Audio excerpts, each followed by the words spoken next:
I read that you worked as a youth worker with young people involved in county lines in the UK. Could you please tell me more about how you relate your experiences as a youth worker and your film? Yeah. So for 11 years, I've been a youth worker in London alongside developing as a filmmaker. And I kept those worlds very separate. You know, I was doing short films with my wife, Victoria, who produced County Lines. And at the same time, I would sort of have to dash off and go across London to work with some very vulnerable children. And I kind of started one-to-one working with children who had been excluded from school and had worked with some very heavy topics, you know, extreme poverty, child abuse, domestic violence. And through that work, I went into group work where I was working with young offenders who were on quite heavy probation requirements. And then a friend of mine in 2015, who I'd met through that work, called me and said, look, I'm at this setting in East London and I'm working with two groups and I need your help because I'm kind of dealing with a lot of distress, a lot of trauma. And I went along and we were in the setting for a year, which is quite rare in terms of a commission. And one group in particular, who were the older group, about 14 to 17 years old, were all being exploited and trafficked via County Lines criminal networks. And that was the first time that I had seen it play out in the room. You know, I was actually dealing with the reality of it. And it really shook me. It was really distressing. And I think the light bulb moment was when a 15-year-old boy went missing for 3 weeks and then came back into area, had his throat slashed and survived. And when I sat down and spoke to him, I said, where have you been? And he said, I've been in Aberdeen in Scotland. Now, if you can think of the distance from London to Scotland of a 15-year-old boy in London, you know, that was the moment where I was like, okay, there's something going on here. And I guess as filmmakers, when that instinct arrives in you that goes, I've got to do this, it's very hard to repress that. It's very hard to ignore that. And that was the first time that that instinct said, you've got to do this. You can't keep these worlds separate any longer. We've seen in the film that you wanted to have a kind of an optimistic ending. I was wondering why you wanted this optimistic ending. Is it from your experience? Because I think, well, not every child that gets exploited goes on to die or, you know, becomes a lost cause. Change is possible. But I think at the core of the film, the DNA of the film is a mother and son who for a large part of the film are at odds with each other and become entrenched in this very dangerous, very ruthless and violent exploitation ring, if you like. But really the film succeeds because of those two central characters looking at each other in the end and going, we can survive this, but in order to survive this, we need each other. And that's very moving. And I think when in relation to County Lines, over here, we speak of it of being a community issue. It's not just a policing issue. It requires all aspects of community to collaborate and to come together. And that starts at home. That starts also with parents understanding the context of their child's behavior and the context of their child's distress. And like Tony says, when he apologizes, I don't blame you, you know? So there is that ability. I've seen that ability in the room for loved ones to come together and survive, and it's possible. And I think that's what interested me. Also, in relation to mother and son, that DNA of the film was very much inspired by This Boy's Life. You know, the film with a young Leonardo DiCaprio and Alan Barkin, and they get involved with Robert De Niro's character, who's that abusive, horrible man. But I love this idea in that film that no matter how hard it got, they survived and they left him. And De Niro's weeping at the end like some pathetic man. He's brilliant in the film. But that was one of my favorite movies growing up, and I was very touched. And of course, there's a bit of my own relationship with my mother there as well. I have another questions regarding the actor who played the character of Tyler, Conrad Kahn. I found him very impressive. How did you find him, and how was it to collaborate with him on the film? We found him, my amazing casting director, Aisha Bywaters, who works extensively over here, did a really sort of cast the net really wide. And I was looking for a quality of a sort of innate vulnerability. I wanted someone who inhabited that quality totally without any affectation or acting. And so she saw about 300 tapes and then whittled it down for me. And then we got to about 25 boys, and then we got to 12, and then we did in the room castings with me. And I gave those 12 boys the scene where Tyler is physically abusive towards his mother. And that's quite a long, arduous scene, because I wanted to stress test their understanding of emotional warfare and what it's like to be in that situation. And as soon as Conrad walked in the room, there was obviously that classic moment. But then he did the reading of that scene, and it was one of the best readings I've ever had the pleasure of seeing.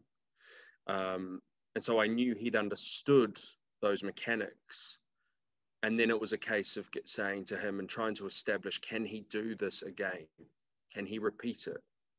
And we took him through a series of probably quite grueling castings to see if that emotional muscle could actually generate again, time and time again.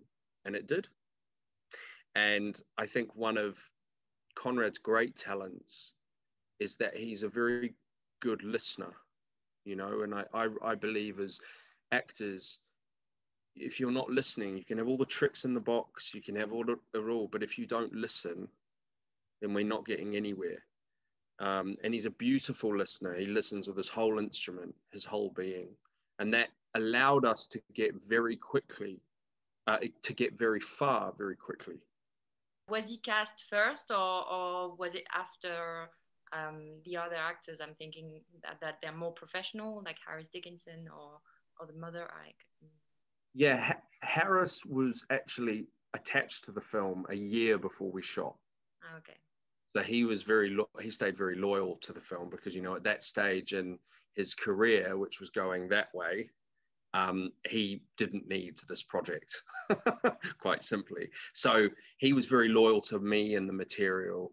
And I think Conrad was cast a few months before we started, because I wanted to have some time with him. We just used to meet up once or twice a week, and we would just talk about Tyler and the character, and we would sit and, you know, have a coffee or whatever and just chat. And I would just probe him and say, what do you feel? How do you think he would react to this? How do you feel? What do you think he feels like when he sees the financial district in London? What's his feelings there? What does he aspire to be? It was just sort of slow building blocks, you know. You know, in the UK, there's a long tradition of youth and social issues films. At least that's the window we have from France, with films from Alan Clark, or more recently Shane Meadows. I'm thinking of other directors as well.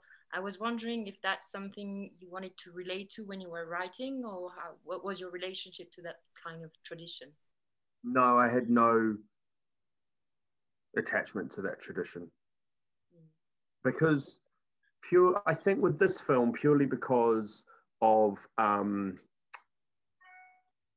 frontline experience, And it was for me, I always say with this piece, it's a diary entry that I'm handing over a couple of pages of my diary to you.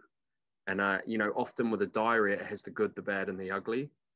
And so, you know, if you're reading someone's diary that you think you know, and they write like, oh, I just can't stand her or him. And you're like, oh, God, that's, oh.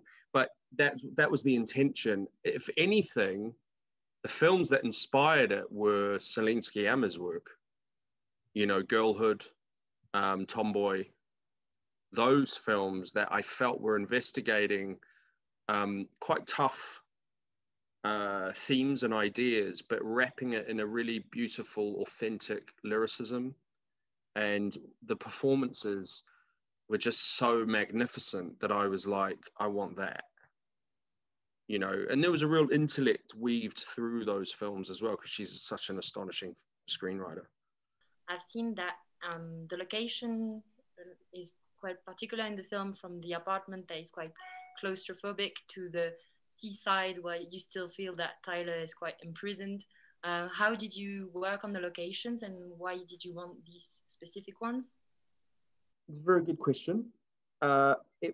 The film, working with Sphere, my cinematographer, who I work very closely with, when we were approaching the material, the language around the approach was very important, in that we didn't set out to make a movie.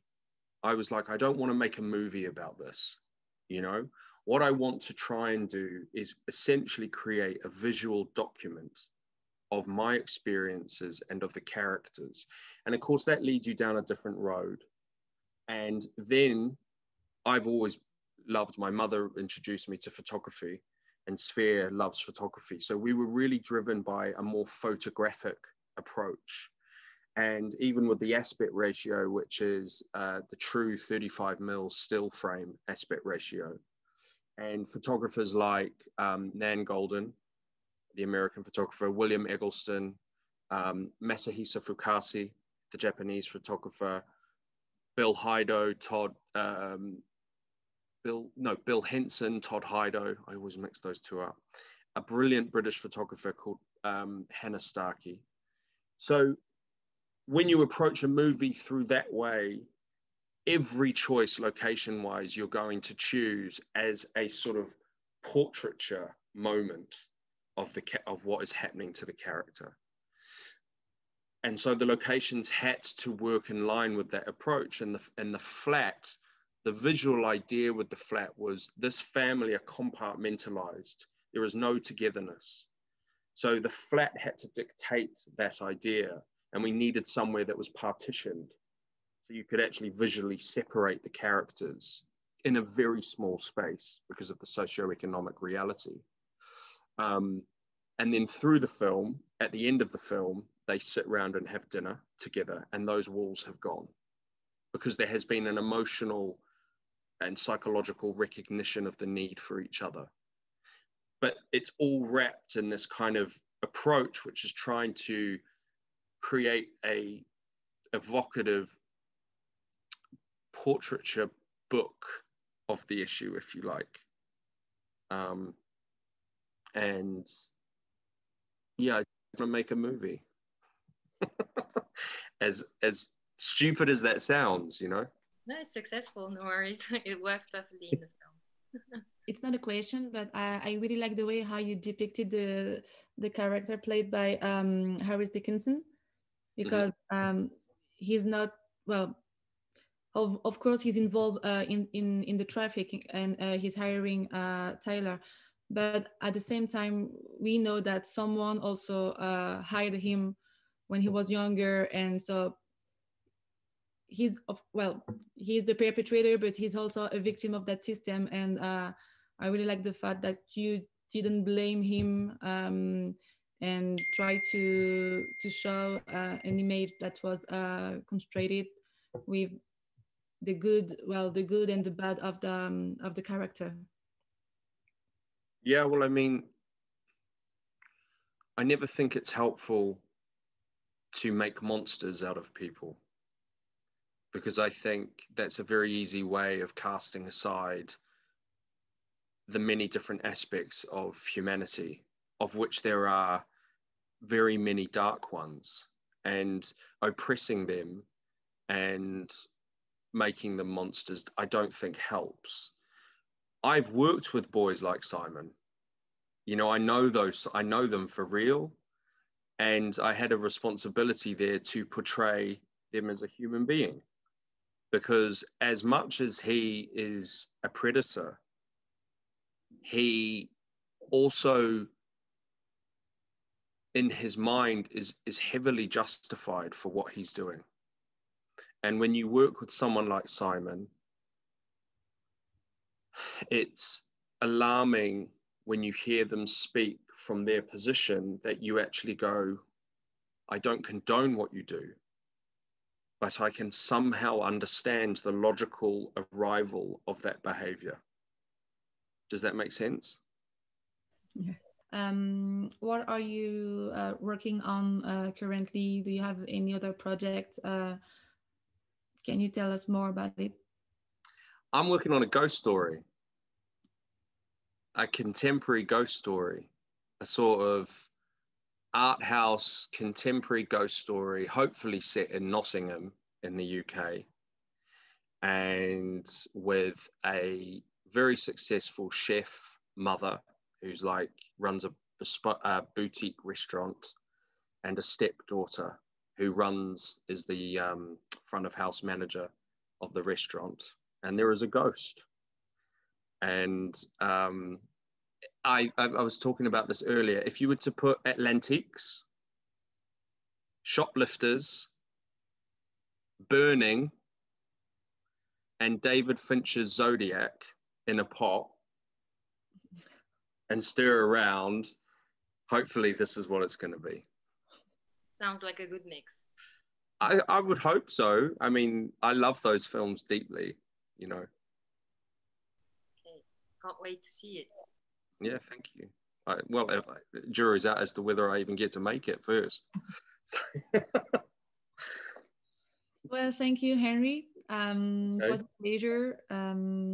We hope to see you soon here, maybe next year, or with your film when it will be done.